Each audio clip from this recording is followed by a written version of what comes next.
드라큘라는 흡혈을 통해 피가 폭력과 죽음을, 파라오는 병을 치료하기 위해 피로 목욕하여 피가 건강을, 예수는 포도주가 자신의 피라 칭하며 피가 생명을, 이렇게 피가 가지는 상징성은 남다르다고 볼 수 있습니다. 피는 성인 남성을 기준으로 약 5리터 정도를 차지하고 있는데요.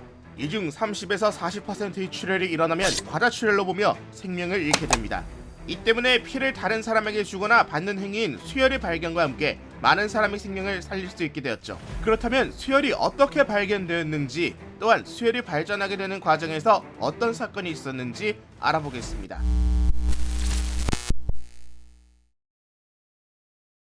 우선 수혈에 대해서 가볍게 알아보고 가겠습니다. 수혈은 앞에서 언급했다시피 피를 다른 사람에게 주는 행위인데요. 이러한 수혈은 혈액형과 매우 밀접한 관련이 있습니다. 우선 나중에 등장할 ABO 혈액형에 대해서 간단하게 이야기를 해보도록 하죠. 혈액형별로 수혈을 해줄 수 있는 대상이 달라집니다. A형은 A와 AB형, B형은 B와 AB형에게, AB형은 오직 AB형에게만 가능하며 O형은 모든 혈액형에 수혈을 해줄 수가 있습니다. 다만 이는 소량만 가능하며 다량을 수혈해주면 문제가 발생할 수도 있고, 정확한 수혈을 위해서는 RH+-까지 확인을 해야 하죠. 하지만 그래도 O형은 다른 혈액형보다 범용성이 크기 때문에 환자의 혈액형을 확인할 시간이 없는 긴급수술 시에 일단 O형 피를 수혈하기도 하며, 전쟁 시에도 부상자의 혈액을 일일이 확인하기 어렵기에 일단 O형 피를 수혈합니다. 아무튼 이렇게 혈액형별로 수혈 가능한 대상을 정해놓은 이유는 다른 혈액을 수혈했을 시에 사망까지 다다를 수도 있기 때문이죠. 때문에 혈액형이 발견되기 전에는 지금으로서는 상상하기도 어려운 방법으로 수혈을 하기도 했습니다. 우선 고대의 수혈에 대해서 알아보겠습니다. 지금의 관점으로 보았을 때 사실 당시의 행위를 수혈이라고 보기 어렵지만 피를 옮긴다는 측면에는 수혈이라고도 볼 수 있는 기록들이 있죠. 고대의 수혈은 과학적, 의학적인 용도로 이루어진 것이 아니라 아주 먼 옛날부터 주술적, 종교적 의미로 이루어졌는데요. 피를 먹거나 수혈하는 것으로 회춘을 할 수 있다는迷信을 믿는 사람들이 대다수였습니다. 구약 성서에서도 타인의 피를 먹지 말라는 등의 메시지가 여럿 있는 것을 확인할 수 있죠. 물론 치료적 목적으로도 수혈이 이루어진 바가 없는 것은 아닌데, 먼 과거에도 피는 의학적으로 중요한 요소로 여겨져 왔습니다. 그야 피를 흘리면 다치거나 죽고 핏기가 없으면 창백하며 건강해 보이지 않는 것은 당시에도 마찬가지였을 테니 말이죠. 실제로 히포크라테스는 사체액설이라는 이론을 통해 질병에 대해 연구한 바 있다고 하는데, 사체액설이란 인간의 체액을 피, 담즙, 흙담즙, 점액 이렇게 4가지로 구분한 것입니다. 각각의 액체들이 균형을 이루어야 건강하다고 주장했으며, 특정 성분이 과하거나 부족해질 때 인간은 질병을 앓는다 주장했습니다. 그 중에서도 피는 가장 중요도가 크게 다루어졌죠. 하지만 그 과거에 과학적이고 체계적인 방법으로 수혈이 이루어질 리가 없었고, 피를 혈관에 넣는 것이 아닌 그냥 피부나 근육에 찔러 넣는 등 대부분의 사람들이 이렇게 멋모르고 수혈을 시도하다 죽음을 맞이했습니다. 어느 정도로 비과학적이었냐면 그 시절의 의사들은 동물과 인간의 피는 동일하다고 생각했어요. 그래서 양의 피를 수혈했는데 그 이후로 피는 심장에서 만들어지기 때문에 그 사람의 마음이 담겨 있다고 생각했는데, 이왕 할 거 성경에 나오는 가장 선한 동물인 양으로 수혈을 했던 것입니다. 하지만 17세기 윌리엄 합이라는 인물의 등장을 통해서 수혈은 과학적으로 발전하는 시발점을 맞이하게 됩니다. 윌리엄 하비는 영국의 의사이자 생리학자였습니다. 그는 심장에 대한 연구 끝에 최초로 심장의 펌프 작용을 통해서 피가 혈관을 통해 움직인다는 것을 증명했습니다. 그리고 이후에 보일의 법칙으로 유명한 보일이 윌리엄 하비와 함께 혈액순환에 대한 실험을 진행하게 되죠. 보일은 개의 방광을 통해 여러 약물을 혈액에 투입합니다. 그 약물들은 섭취했을 때 수면작용, 구토작용 등을 일으키는 약물들이었는데, 혈액에 주입했을 때에도 동일한 반응이 나타난 것이죠. 이는 당시의 중요한 발견이었는데, 혈액을 통해서 온몸에 영향을 끼칠 수 있다는 것이 입증된 실험이었기 때문입니다.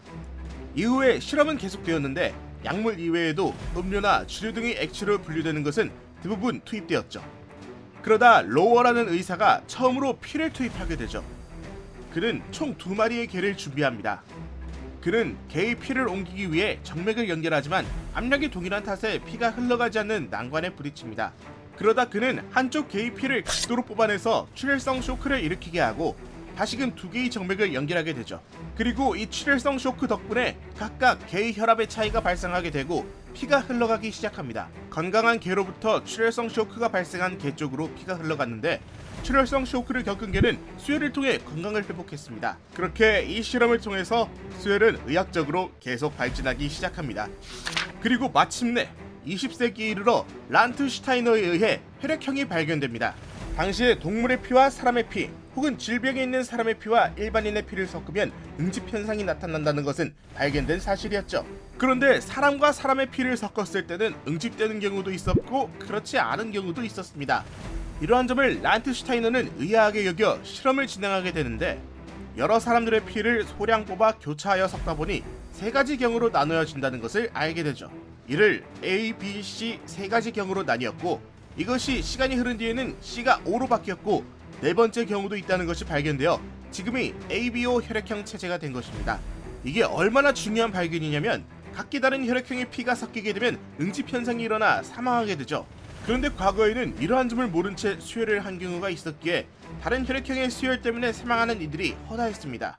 이러한 일들이 계속 나타나자 제대로 된 혈액형별 수혈 시스템이 정립되기 이전에는 정말 사망하기 직전의 사람에게만 수혈을 진행했다고 알려져 있습니다. 이렇게 계속 발전을 거듭한 수혈은 2차 세계대전에서 그 중요성이 더욱 부각됩니다. 세계 여러 국가들이 혈액 공급에 대한 체제를 만들기 위해 혈안이 된 것이죠. 그런데 미국에서는 헌혈보다 피를 돈을 받고 파는 매혈이 먼저 도입되었습니다. 당시 유행이었던 혈우병 치료를 위해 많은 피가 필요했는데 이 피가 돈이 되니까 피를 팔고 구하고 가공하고 유통하는 시장이 만들어지고 엄청난 돈이 굴러가게 되죠. 이러한 현상을 골드러시에 비유하여 블러드러시라고 불리게 됩니다. 그런데 문제는 돈이 급한 사람들이 피를 팔고 그 피가 돈이 되니까 혈액에 대한 확인을 제대로 하지 않고 피를 모으는 경우가 허다했죠. 결국 일이 터지게 되는데 이러한 수혈 과정에서 에이즈에 감염된 사례가 나오기 시작합니다. 이 일 때문에 많은 의료기업이 문을 닫게 되고 감옥살이를 하는 의사들도 있었습니다. 지금도 우리나라에서 수혈, 즉 헌혈은 중요한 진정 중 하나입니다. 매년 피가 부족하다는 이야기가 나오고 있지만 헌혈하는 사람들은 그리 많지 않죠. 그래서 헌혈에 대한 보상을 강화해 주어야 한다.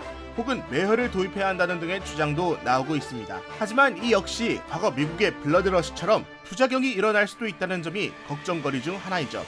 헌혈은 분명 강제되어서도 안 되며 기부 중 하나이지만 피가 부족한 상황에서 새로운 수혈 시스템의 등장이 필요해 보이기도 합니다. 지금까지 지식전당포였습니다. 재밌게 보셨다면 구독과 좋아요 부탁드리겠습니다.